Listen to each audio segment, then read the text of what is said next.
যদি তুমি ফোন করতে আর 1 মিনিটও দেরি করতে না, তবে আমি তোমাকে মেরেই ফেলতাম। নিজের নাম বলার আগেই চিনে গেলে কার ফোন? হ্যাঁ, কারণ আমার অনুমতি ছাড়া আমাকে ফোন করার সাহস কারও নেই। এই কাজ শুধু একজনই করতে পারে, টাইগার।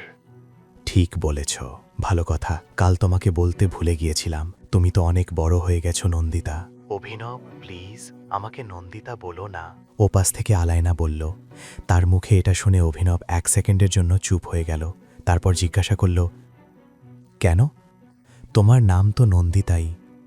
না, এখন আর নেই। যখন থেকে তুমি চলে গিয়েছিলে, তখন থেকেই আমার পৃথিবী বদলে গিয়েছিল। এখন দুনিয়ার চোখে আমি নন্দিতা নই, আলায়না। যেমন তুমি অভিনব নও, টাইগার। যাই হোক, তুমি এখন কি করছো? যদি ফ্রি থাকো তবে আমার বাড়িতে চলে এসো। আলায়নার এই কথা শুনে অভিনবের হোশ উড়ে গেল। আলায়না যখন অভিনবকে নিজের বাড়িতে ডাকল, তখন সে অবাক হয়ে গেল। সে বুঝতে পারছিল না যে তার বাড়িতে যাওয়ার জন্য হ্যাঁ বলবে নাকি না। অভিনব যখন কয়েক সেকেন্ডের জন্য চুপ ছিল, তখন শেষমেশ আলায়না জিজ্ঞেস করল, কি হলো অভিনব? হ্যাঁ অথবা না কিছু তো বলো। অভিনব অনুভব করল যে আলায়নার কাছে কিছু লোকানো তার জন্য ঠিক হবে না। তাই সে নিজের গলা পরিষ্কার করে বলল, আলায়না, আমার বিয়ে হয়ে গেছে। এই অবস্থায় নিজের বাড়ি ছেড়ে তোমার বাড়িতে আসাটা ঠিক দেখাবে না। বিয়ে হয়ে গেছে? কবে আর কিভাবে? তোমার বিয়ে কিভাবে হতে পারে? তোমার তো এখন বিয়ের বয়সও হয়নি।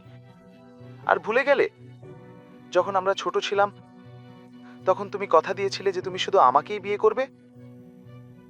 আলায়নার কথা শুনে অভিনব মনে মনে হাসছিল। আলায়নার মেজাজ এখনও ঠিক আগের মতোই ছিল, যেমনটা ছোটবেলায় ছিল। সে মনের ভেতর কোনো কথা চেপে রাখত না। সামনের মানুষকে যা বলার থাকত, সে দ্বিধাহীনভাবে সরাসরি বলে দিত। শেষ পর্যন্ত অভিনব আলায়নানে উত্তর দিল, খুব লম্বা গল্প নন্দিতা, আমরা এই বিষয়ে পরে অন্য কোনো দিন কথা বলবো। ঠিক আছে, কিন্তু তা সত্ত্বেও কাল তুমি আমার বাড়িতে আসছো। আমাদের কিছু জরুরি বিষয়ে কথা বলতে হবে। আর এবার আমি তোমার মুখ থেকে কোনো না শুনব না।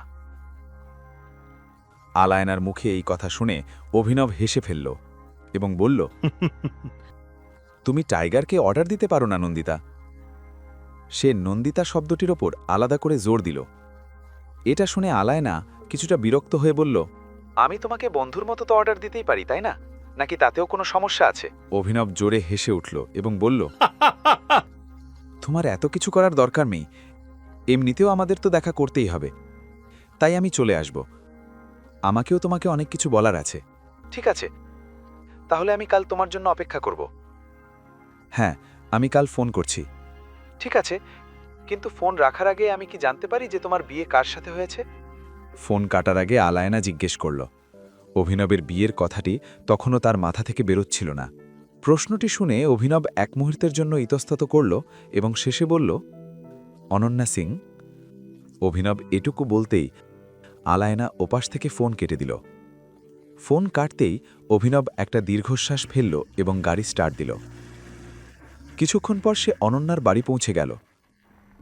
অনন্যার ঘরের সামনে গিয়ে সে দেখল দরজা বন্ধ।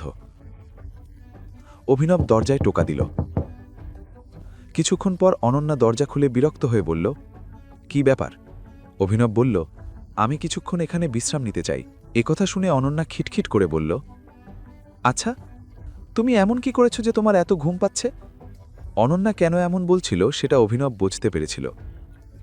সে আসলে গতরাতের ঘটনার জন্য অভিনবকে খোঁচা দিচ্ছিল। অভিনব মনে মনে তার মুখ দেখে হাসলেও বাইরে গম্ভীর ভাব দেখিয়ে বলল, অনন্যা, বোঝার চেষ্টা করো।